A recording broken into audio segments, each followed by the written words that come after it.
"Sir, this entrance is not for visitors." The words echoed across the glass lobby just as the man reached for the door handle. Several employees looked up from their desks. A delivery driver waiting near the reception area turned his head. Even the security guard standing beside the elevator glanced toward the entrance. The man paused and slowly lowered his hand. He was tall, broad-shouldered, and dressed far more simply than most people entering the building that morning. His dark jacket showed signs of travel. His leather briefcase looked worn from years of use. Nothing about him suggested power. Nothing about him suggested wealth. Rachel Morgan stepped forward confidently, blocking the doorway before he could enter. As operations manager, she took pride in protecting the company's image. She believed details mattered. Presentation mattered. Standards mattered. And from where she stood, this stranger did not look like someone who belonged inside one of the most successful corporate headquarters in the city. The man looked at her calmly. There was no irritation in his face. No sign of embarrassment. Just quiet curiosity. "Are you sure?" he asked. The question was simple. Yet something about the way he said it made Rachel hesitate for half a second. Only half a second. Then her confidence returned. "Yes," she replied firmly. "Employee access is restricted. Visitors need to check in at the front desk." The man nodded slowly. "I understand." Rachel expected an argument. Most people argued. Most people immediately explained who they were or demanded special treatment. Instead, he simply stepped aside. His calm response somehow felt more unsettling than confrontation would have been. Nearby employees exchanged glances. The stranger did not seem offended. If anything, he appeared amused. Rachel folded her arms. "Can I help you with something?" The man glanced around the lobby before looking back at her. Sunlight streamed through the massive windows behind him, casting long reflections across the polished marble floor. The building buzzed with activity. Executives moved between conference rooms. Assistants hurried through hallways carrying tablets and folders. Yet, the man seemed completely unbothered by the growing attention. "I have a meeting," he said. Rachel nodded toward the reception desk. "Then someone can verify your appointment." Again, she expected resistance. Again, it never came. "That sounds reasonable," he replied. The receptionist looked surprised. So did the security guard. Rachel found herself slightly irritated by how cooperative he was being. Somehow his patience made her feel less certain. The man walked toward a seating area near the windows and sat down quietly. He placed his old briefcase beside his chair and looked out across the city skyline. Several employees whispered to each other. One junior manager passing through the lobby slowed down noticeably when he noticed the stranger. For a brief moment, confusion crossed his face, but before he could approach, his phone rang and he hurried away. Rachel noticed. She noticed everything, yet she dismissed it. People recognized people all the time. It meant nothing. Upstairs, meanwhile, a boardroom filled with senior executives remained unusually empty. Coffee sat untouched on the conference table. Presentation screens glowed against the walls. Several directors checked their watches. One executive made another phone call. Another looked toward the door. The meeting was already running behind schedule. Back downstairs, the stranger calmly opened his briefcase and removed a thick stack of documents. He began reading as if he had nowhere else to be. Rachel watched him from across the lobby. Something about the scene felt strange. Most visitors checked their phones. Most looked nervous. This man looked completely comfortable, almost as if the building belonged to him. The thought annoyed her immediately. She turned away and focused on work. Yet minutes later, another executive hurried through the lobby, speaking urgently into a phone. Rachel overheard only a few words before he disappeared into an elevator. No, he should already be here. Moments later, another call. Another concerned expression. Another question repeated almost word for word. "Has he arrived yet?" Rachel frowned. The entire building seemed to be waiting for someone. But who? She glanced across the lobby once more. The stranger remained seated beneath the morning sunlight, calmly turning another page of the document in his hands. And for reasons she could not explain, she suddenly had the uncomfortable feeling that everyone upstairs might be waiting for him. Rachel Morgan remained standing near the entrance long after the stranger had taken his seat by the windows.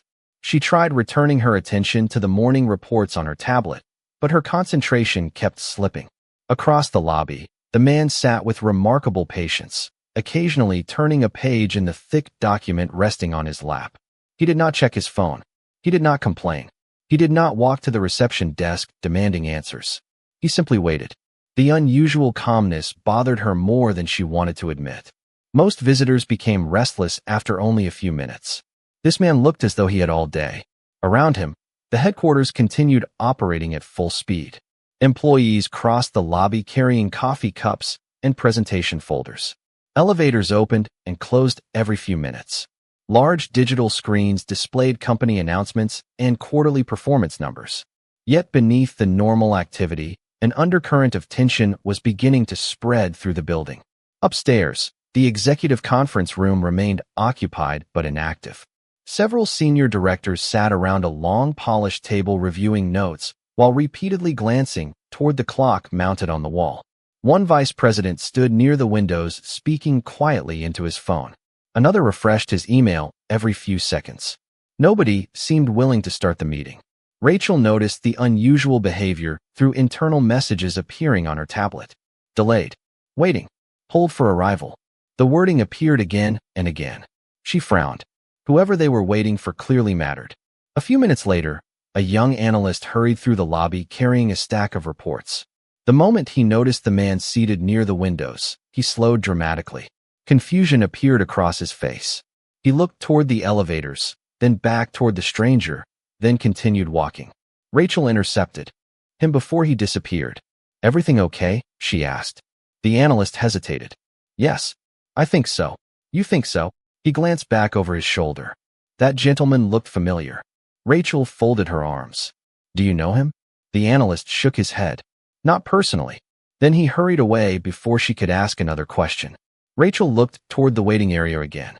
The stranger remained completely absorbed in the document he was reading. Sunlight illuminated one side of his face, while the city skyline stretched behind him through the glass walls. He looked less like a visitor and more like someone reviewing something important. For reasons she could not explain, Rachel felt herself becoming increasingly curious. At the reception desk, two employees quietly discussed the situation. "Do you think that is him?" one whispered. "I have no idea," the other replied. Rachel caught only fragments of the conversation before they noticed her watching and immediately became silent. That only deepened her suspicion. Meanwhile, another executive rushed across the lobby and entered an elevator without even acknowledging anyone. His expression looked concerned. His phone remained pressed against his ear. As the elevator doors closed, Rachel heard him say, "No, nobody can reach him." A few minutes later, another call arrived at the front desk. The receptionist listened carefully before answering. "No, he is not checked in yet." Rachel looked up immediately. The receptionist quickly lowered her voice.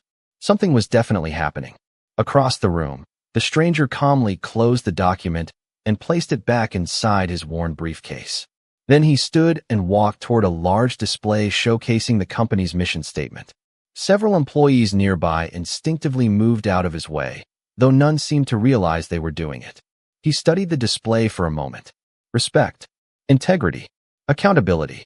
The three words stretched across the wall in polished silver lettering. A faint smile crossed his face. Not amusement, not criticism, something closer to reflection. Rachel watched from a distance. Then something unexpected happened. An older maintenance employee emerged from a side hallway carrying equipment. The moment he saw the stranger, his eyes widened. "Good morning," the man said warmly. The stranger smiled. "Good morning." The maintenance worker nodded with obvious respect before continuing on his way. Rachel stared after him. She had worked beside that employee for years. He rarely greeted executives that enthusiastically, yet he had greeted this stranger as if he already knew him. The feeling in Rachel's stomach tightened. Upstairs, the delayed meeting entered its second hour. Downstairs, the mystery only deepened.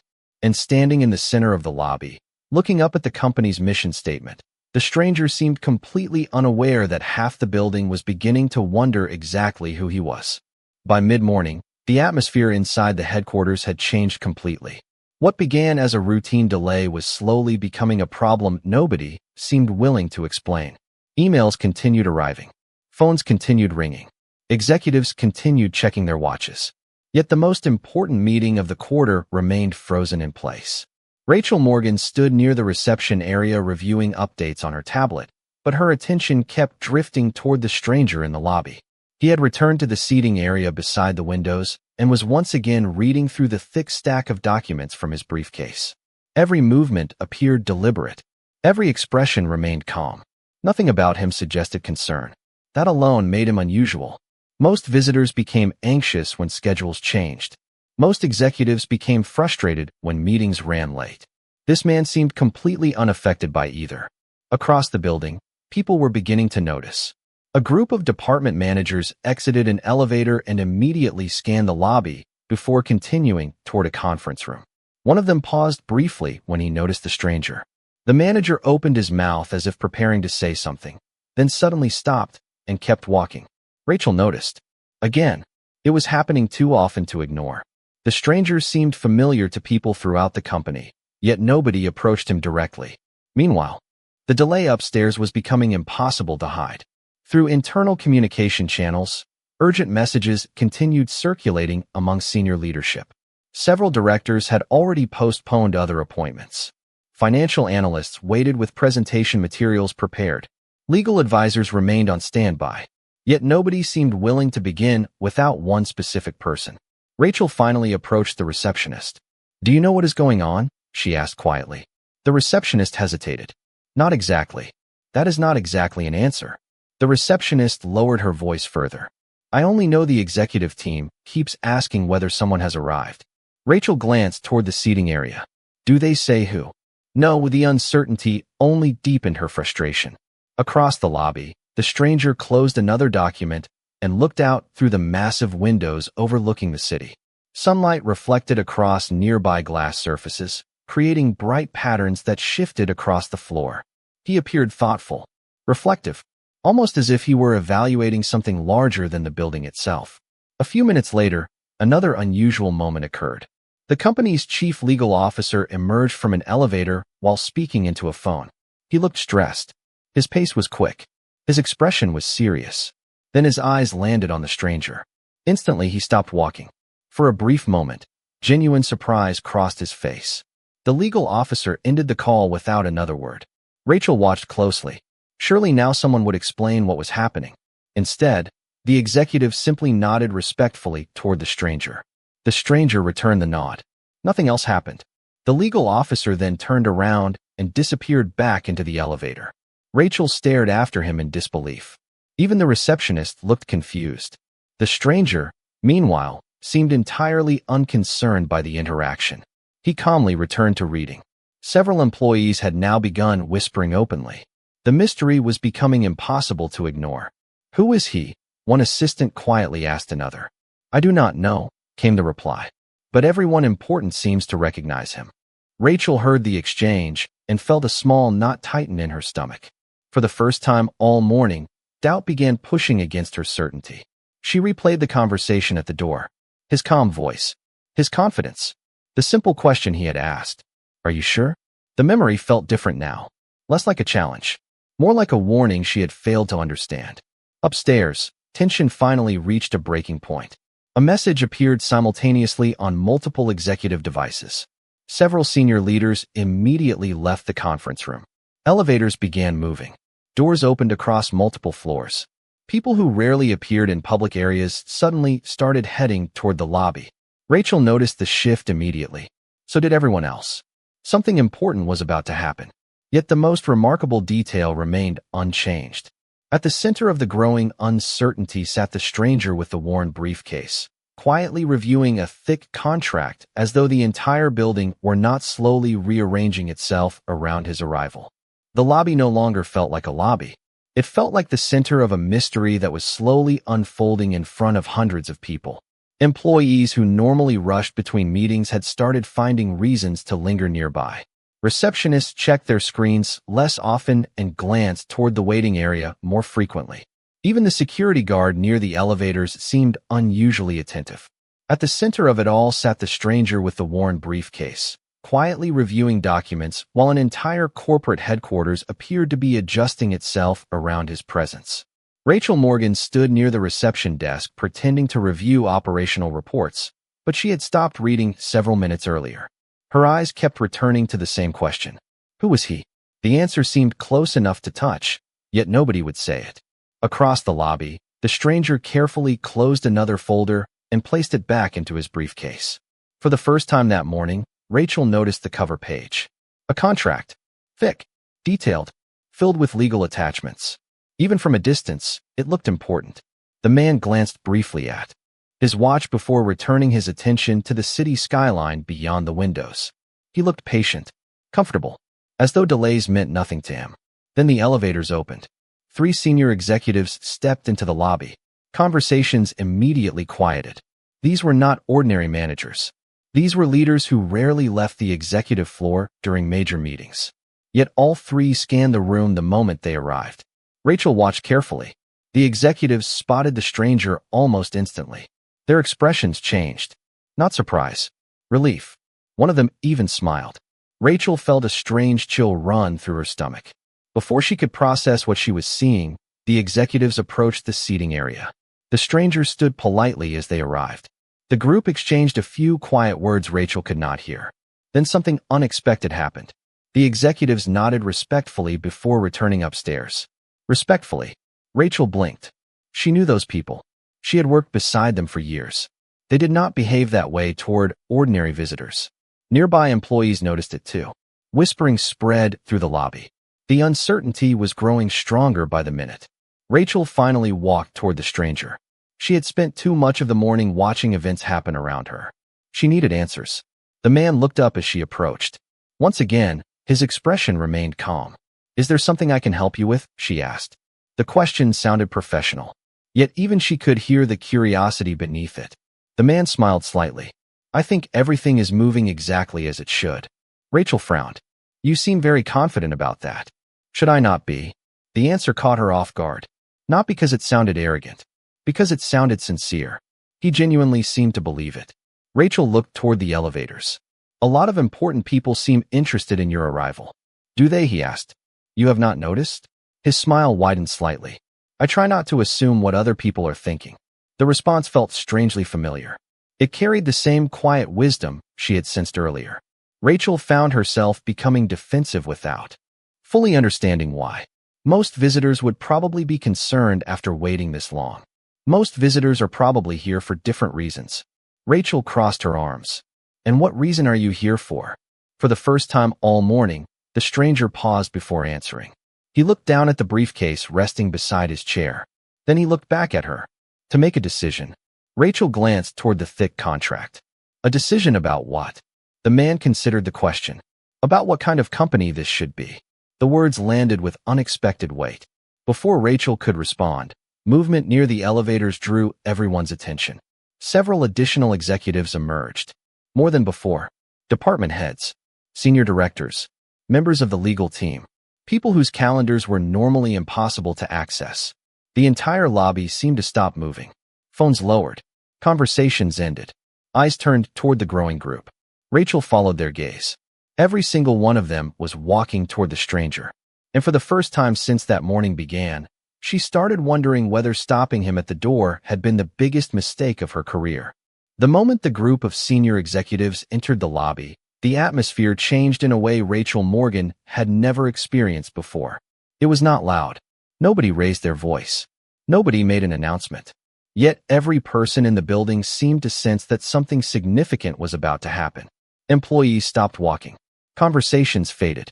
Even the sound of ringing phones seemed less important. The stranger with the worn briefcase remained exactly where he was, standing beside the seating area near the windows. His expression had not changed. He looked as calm as he had when Rachel stopped him at the door hours earlier. The executives approached him with purpose. Rachel recognized every face. Division presidents, legal leadership, financial officers, people whose schedules were planned weeks in advance. Seeing them gathered together outside a boardroom was unusual. Seeing them all heading toward one person was extraordinary. The stranger greeted each of them with a polite nod. Nothing more. Yet the respect in their responses was impossible to miss. Rachel felt her confidence beginning to crack. Nearby employees exchanged nervous glances. The whispers that had filled the lobby all morning suddenly disappeared. Everyone was watching. One of the senior directors stepped forward holding a folder. "We have been waiting," he said. The stranger smiled faintly. "I noticed." Several executives laughed quietly. Not because the comment was funny, but because it released some of the tension that had built throughout the morning. Rachel stared. These were people known for demanding results and controlling rooms. Yet around this man, they seemed unusually careful. The stranger accepted the folder and opened it. Inside were documents nearly identical to the contract he had been reviewing all morning. He turned several pages without speaking. The silence grew heavier. Finally, he stopped. His eyes settled on a specific section. The expression on his face remained thoughtful. "Has anything changed?" he asked. One of the legal officers shook his head. "No," another executive added. "We reviewed every recommendation." The stranger nodded slowly. Rachel noticed something unsettling. Nobody was leading the conversation except him. Not formally, not obviously. Yet everyone seemed to be waiting for his opinion, waiting for his decision. The realization sent another wave of uncertainty through her. Across the lobby, employees continued gathering at a respectful distance. Some stood near elevators. Others lingered beside reception desks. Nobody wanted to leave. Whatever was happening felt too important. The stranger closed the folder. "Then my concerns remain the same." The words were calm, measured, yet several executives immediately exchanged worried looks. Rachel caught that reaction. So did everyone else. One financial officer stepped forward. "We are talking about $10 million. The stranger looked at him. "I know exactly how much we are talking about." Nobody responded. The silence that followed felt different. Heavier. More serious. Rachel's eyes moved from one executive to another. $10 million. The number echoed in her mind. Whatever decision was being discussed clearly affected the entire company. Yet the stranger remained completely composed. He glanced toward the company mission statement mounted on the wall. Respect. Integrity. Accountability. The silver letters reflected sunlight across the lobby. Then he looked back at the executives. "If those words mean anything," he said quietly, "then the answer should already be obvious." The statement landed like a stone in still water. Nobody argued. Nobody challenged him. Several executives lowered their eyes. Rachel felt her pulse quicken. She still did not understand who he was, but she was beginning to understand something else. The contract was not merely about money. It was about principle, about values, about a choice bigger than profit. The stranger picked up his briefcase. For the first time all morning, he looked ready to leave the waiting area. Every executive immediately straightened. Every employee watched. Rachel stood frozen as the man she had stopped at the door prepared to make a decision that appeared capable of changing the future of the entire company. And deep inside, she could no longer escape the growing fear that she had completely misunderstood the most important person in the building. The stranger stood with his briefcase in one hand and the contract folder in the other, while an unusual silence settled over the lobby. It was the kind of silence that appears only when people realize they are witnessing something important. Employees remained frozen near reception. Executives waited nearby. Even visitors passing through the building seemed to sense that a pivotal moment was approaching. Rachel Morgan stood several yards away, unable to look anywhere except at the man she had stopped that morning. Hours earlier, he had appeared to be nothing more than an unexpected visitor. Now some of the most powerful leaders in the company were hanging on every word he spoke. Yet the strangest part was that nothing about his behavior had changed. He remained calm, respectful, patient. The same man who had quietly accepted being turned away at the entrance was standing before them now. One of the financial officers cleared his throat. "We still have time to reconsider." The stranger looked at him thoughtfully. "Do we?" The executive hesitated. $10 million is a significant opportunity. Several others nodded. Rachel listened carefully. Every conversation seemed to circle back to the same issue. The contract, the amount, the decision. The stranger slowly opened the folder once more. He reviewed several pages while sunlight streamed through the glass walls behind him. The bright reflections stretched across the polished floor and illuminated the company values displayed on the wall nearby. Respect, integrity, accountability. For a long moment, nobody spoke. Finally, the stranger closed the folder again. "How many complaints were documented?" he asked. The legal officer answered immediately. 23. "And how many were verified?" "All 23. Another silence followed. Rachel noticed several executives looking uncomfortable. She still lacked the full story, but pieces were beginning to connect. The contract was not being questioned because of profitability. Something else was involved. Something deeper. The stranger looked around the lobby. His gaze briefly settled on the mission statement before returning to the executives. Then why are we still discussing it? No one answered immediately. The question seemed simple, yet it carried enough weight to quiet the entire room. One vice president finally spoke. Because walking away will cost us. The stranger nodded slowly. And keeping it will cost us something else. Rachel felt those words land harder than any argument she had heard all day. Nearby employees exchanged glances. They understood it too. This was no longer a conversation about money. It was a conversation about identity. About what kind of company they wanted to be. The stranger placed the folder back into his briefcase. Then he looked toward the elevators leading to the executive floor. I think everyone already knows the right answer. One of the directors lowered his eyes. Another quietly nodded. The tension in the room shifted. For the first time, Rachel noticed something remarkable. Nobody was trying to convince him anymore. Nobody was debating. They were listening, as though the decision had already been made, and they were simply finding the courage to accept it. The stranger checked his watch. How long has the meeting been delayed? Nearly 2 hours, someone answered. A faint smile crossed his face. Then we should not keep everyone waiting. Several executives visibly relaxed. Rachel frowned. The statement confused her. If he was merely a visitor, why would the meeting begin because he was ready? The question repeated inside her mind. Then another detail surfaced. Every executive had followed his lead. Every conversation revolved around his judgment. Every concern centered around his arrival. The realization was close now. She could feel it. Yet somehow she still could not fully grasp it. The stranger began walking toward the elevators. Instantly, the entire executive group moved with him. Not ahead of him. Not beside him. With him. The distinction mattered. Rachel watched in disbelief. As the group approached the elevator bank, one senior director turned toward a nearby assistant. Please notify the board that we are ready to begin. The assistant nodded immediately. Ready to begin. Those words echoed through Rachel's thoughts. Because suddenly she understood something that sent a chill through her entire body. The meeting had never been waiting for a document. It had never been waiting for legal approval. It had never been waiting for a contract review. The entire company had been waiting for him. Rachel Morgan stood frozen near the reception desk as the elevator doors closed behind the stranger and the group of executives who had followed him. For several seconds, nobody in the lobby moved. The silence felt unreal.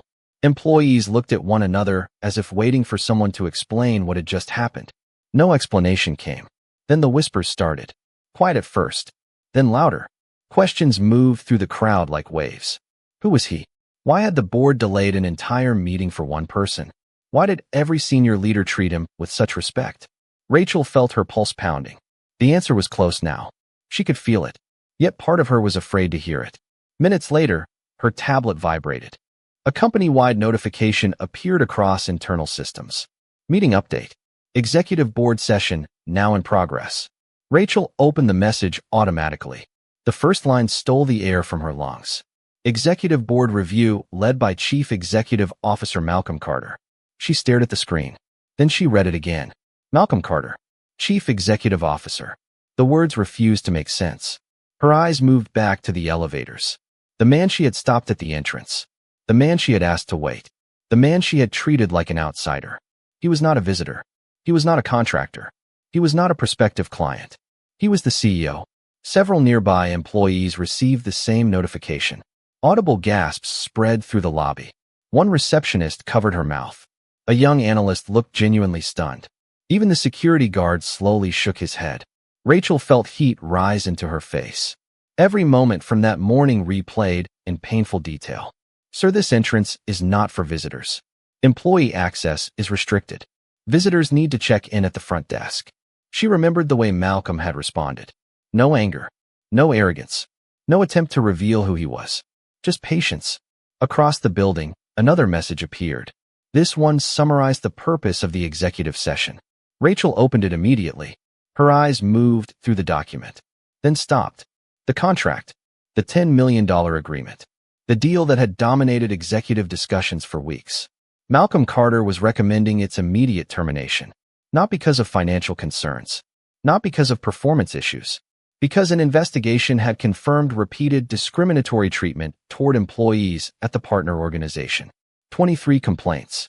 23 verified cases. Rachel sat down slowly. The realization hit harder than the first revelation. Malcolm was not merely the CEO. He was willing to walk away from $10 million to protect company values. Respect, integrity, accountability.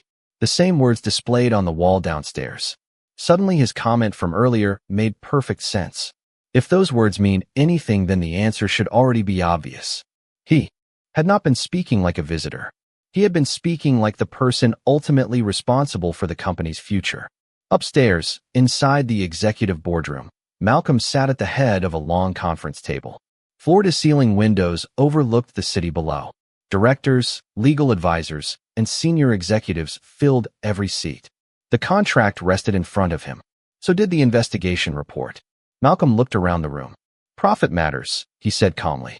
But character matters more. Nobody interrupted. If we compromise our principles when money becomes involved, then our principles were never real to begin with. Several board members nodded. Others lowered their eyes thoughtfully. Malcolm opened the report one final time. Then he signed the termination approval. The room remained silent. $10 million. Gone with a single signature. Yet instead of disappointment, something unexpected appeared on many faces. Relief. Because deep down, everyone knew it had been the right decision. Downstairs, Rachel stared through the lobby windows at the city beyond. The mystery was over. The truth was finally clear. But as she remembered the kindness Malcolm had shown her despite everything, she realized the most shocking part of the day was not discovering that he was the CEO. It was discovering that even after being judged, dismissed, and stopped at his own company's door, he had still chosen dignity over humiliation and principle over power. The executive meeting ended nearly 3 hours later. By the time the boardroom doors opened, afternoon sunlight had begun stretching across the city skyline. Employees throughout the headquarters were still talking about what had happened. The decision to terminate the $10 million contract had already spread through internal communication channels. Some people were surprised. Others were relieved. But almost everyone agreed on one thing. Malcolm Carter had proven that the company's values were more than words printed on a wall. Down in the lobby, Rachel Morgan remained at her desk, though she had accomplished very little work since the revelation. Every time she looked toward the entrance, she remembered the moment she had stopped Malcolm. The memory felt heavier now, not because he was the CEO, because she realized how quickly she had judged someone she knew nothing about. The elevator doors opened. Conversations throughout the lobby immediately softened. Malcolm stepped out surrounded by several senior executives. Yet once again, he did not carry himself like the most powerful person in the building. He thanked board members individually. He paused to shake hands with administrative staff. He smiled at the maintenance employee who had greeted him earlier that morning. The respect people showed him was impressive. The respect he showed them was even more remarkable. Rachel watched him cross the lobby. Her heart began beating faster. She knew she needed to speak with him. The longer she waited, the worse it would become. Malcolm reached the reception area and paused. Several executives continued toward the exit while he remained behind. For a brief moment, the lobby grew quiet again. Rachel took a slow breath and stepped forward. Mr. Carter. Malcolm turned toward her. His expression remained calm, exactly as it had been that morning. Rachel suddenly found it difficult to speak.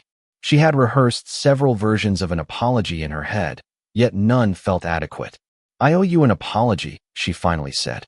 Malcolm listened without interrupting. When you arrived this morning, I made assumptions about you. Rachel lowered her eyes briefly. I judged you based on how you looked instead of treating you with the respect every person deserves. The words felt painfully honest. Around them, several nearby employees quietly looked away to give them privacy. Malcolm remained silent for a moment. Then he smiled gently. Thank you for saying that. Rachel blinked. She expected disappointment, perhaps frustration. Instead, she found kindness. Somehow that made the situation even harder. You had every reason to correct me, she said. You could have told me who you were. Malcolm glanced toward the glass entrance doors. Sunlight reflected across the floor where they had first met hours earlier. Would it have mattered? He asked softly. Rachel hesitated. The answer came. Immediately. Yes. Malcolm nodded. Then that is the problem. The words were not cruel. They were not accusatory. They were simply true. Rachel felt them settle deep inside her. Malcolm continued. Respect should not depend on a title. Rachel looked down. You are right. For a moment neither spoke. Then Rachel gathered enough courage to ask the question that had been bothering her all day. Why did you cancel the contract? Malcolm looked surprised. You know about that? Rachel nodded. Malcolm considered the question carefully. Because 23 people trusted us to listen. He glanced toward the company mission statement displayed on the wall. If we ignored them because the contract was valuable, then everything we claimed to stand for would become meaningless. Rachel followed his gaze. Respect, integrity, accountability. For the first time, the words felt real. Not corporate language. Real principles. Malcolm picked up his briefcase. Every company eventually decides what matters most. Rachel looked at him. And what matters most to you? A small smile appeared on his face. People. The answer came without hesitation. Without calculation. Just certainty. Rachel felt emotion rise unexpectedly in her chest. Not because of his position. Not because of the contract. Because she finally understood the difference between authority and leadership. Malcolm extended his hand. Rachel shook it. The gesture lasted only a second, but it felt like the closing of a chapter. As Malcolm turned toward the exit, Rachel realized something important. The greatest lesson of the day had not come from discovering who he was. It came from discovering who he remained, even when nobody thought he mattered. 2 weeks later, the headquarters felt different. The building itself had not changed. The same glass walls reflected the morning sun. The same elevators carried employees between floors. The same conference rooms hosted meetings and presentations. Yet something subtle had shifted inside the culture of the company. People listened more carefully. Conversations felt more respectful. Small acts of consideration appeared throughout the building in ways that rarely happened. Before, the change was not dramatic. It was human. Rachel Morgan noticed it every day. On a quiet Tuesday morning, she stood near the same entrance where she had first stopped Malcolm Carter. Employees streamed through the doors carrying laptops, coffee cups, and presentation folders. Delivery drivers arrived with packages. Maintenance workers moved equipment through the lobby. Visitors checked in at reception. Rachel greeted each person with the same courtesy. Not because someone had instructed her to do so, because she had learned something she never wanted to forget. Near the entrance, a young courier entered carrying several boxes. His clothes were simple. His shoes showed signs of wear. A few weeks earlier, Rachel might have barely noticed him. This time she walked over immediately. Good morning, she said warmly. Can I help you find where those need to go? The courier smiled with obvious relief. Thank you. Rachel helped direct him toward the correct department. The interaction lasted less than a minute. Yet as she returned to her desk, she found herself thinking about Malcolm's words. Respect should not depend on a title. Upstairs, another board meeting was taking place. Unlike the previous one, there was no crisis. No major contract debate. No urgent decision hanging over the company. Through the glass walls of the executive conference room, Malcolm sat among directors reviewing long-term plans for growth and employee development. He listened more than he spoke. When others presented ideas, he gave them his full attention. The same quiet confidence that had confused Rachel weeks earlier remained unchanged. Power had never been the most interesting thing about him.